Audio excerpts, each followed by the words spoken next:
Cirebon memiliki catatan sejarah panjang melampaui beberapa zaman. Kemunculan Cirebon dalam sejarah sebagai kota niaga pesisir utara Jawa Barat dan wilayah Kesultanan Cirebon di masa silam sangat erat kaitannya dengan proses Islamisasi Nusantara. Cirebon adalah pusat penyebaran Islam untuk wilayah Tatar Sunda atau Jawa Barat dan sekitarnya. Menurut naskah Carita Purwaka Caruban Nagari, karya Pangeran Arya Carbon yang ditulis tahun 1720 Masehi, Caruban Nagari adalah sebutan wilayah Cirebon tempo dulu, negeri yang masyarakatnya hidup makmur di bawah naungan pemerintahan Susuhunan Jati Purba Wisesa atau Sunan Gunung Jati. Beliau adalah seorang wali di Pulau Jawa yang menegakkan dan menata agama Islam di tanah Sunda. Bertahta di Keraton Pakungwati bersama uanya, Pangeran Cakrabuana, yang diberkati gelar Sri Mangana, yang menjadi Kikuwu Caruban kedua dan menjadi Manggala Caruban Nagari. Pada mulanya, nama Caruban adalah Sarumban yang berarti campuran, lalu diucapkan menjadi Caruban, akhirnya Carbon, Cirebon. Wali Songo atau Wali Sembilan memberkati nama Pusara Bumi, negeri yang ada di tengah bumi Pulau Jawa. Sedangkan penduduk setempat menamakan Nagari Gede yang diucapkan Garage, kemudian menjadi Gerage.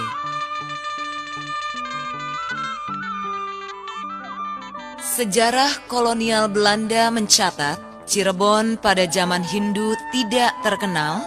Saat itu terdapat peninggalan batu bertulis atau prasasti di Kawali. Di Talaga terdapat patung-patung perunggu dan sebuah danau yang dikeramatkan, digunakan penduduk setempat untuk upacara keagamaan mandi suci khusus untuk orang pribumi yang tidak boleh dikunjungi oleh orang-orang Eropa.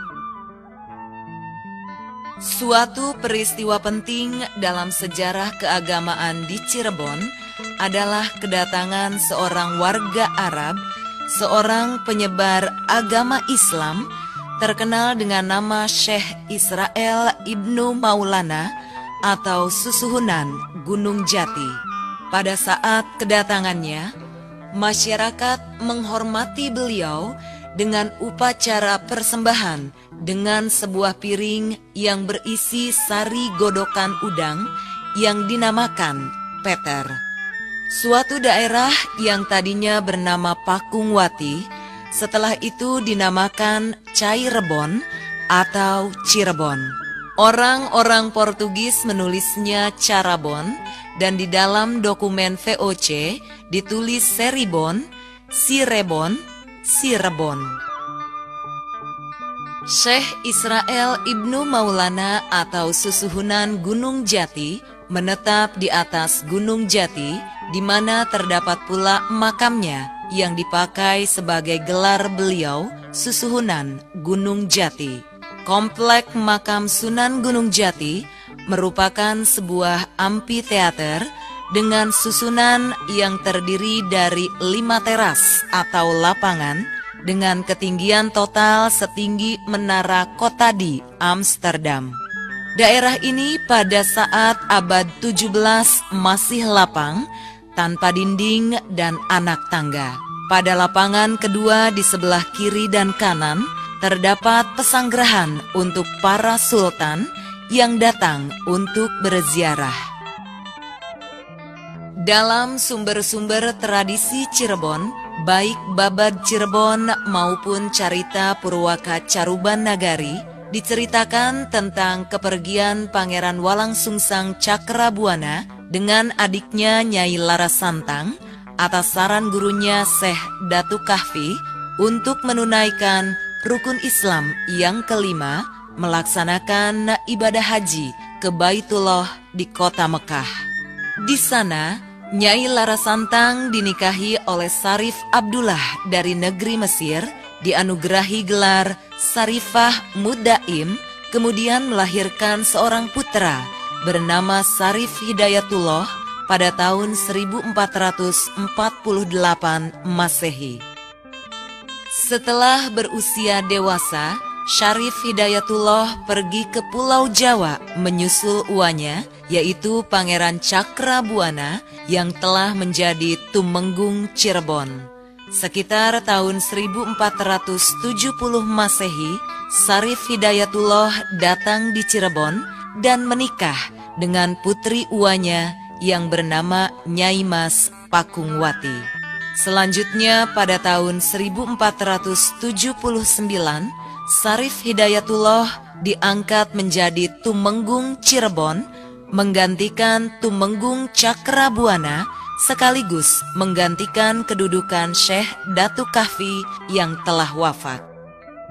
Pada 2 Dasi Sukla Paksa Cetra Masa, Sahasra Patang Atus Papat Ikang Sakakala, bertepatan dengan hari Kamis, tanggal 12 Safar 887 Hijriah atau 2 April 1482 Masehi, Tumenggung Cakrabuana menobatkan Syekh Syarif Hidayatullah sebagai Raja Islam pertama Cirebon yang merdeka dari Kerajaan Sunda Pakuan Pajajaran.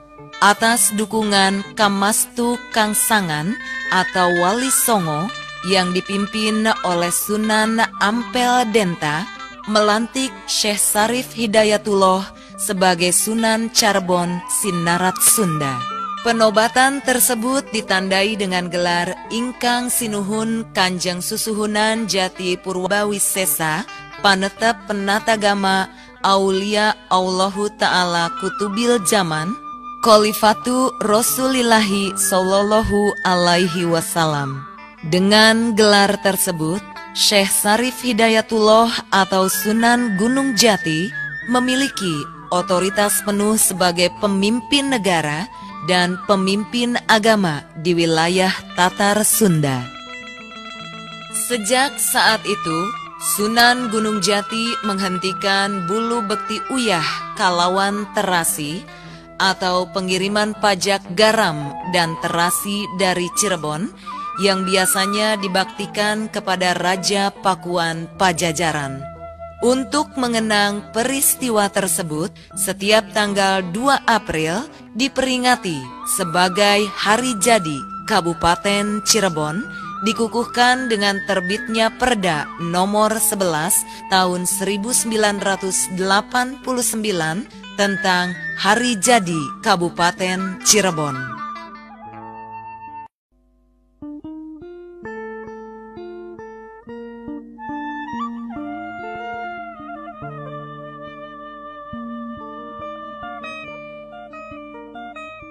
Sunan Gunung Jati wafat pada tahun 1568 Masehi dalam usia 120 tahun, dimakamkan di puncak Astana Gunung Sembung.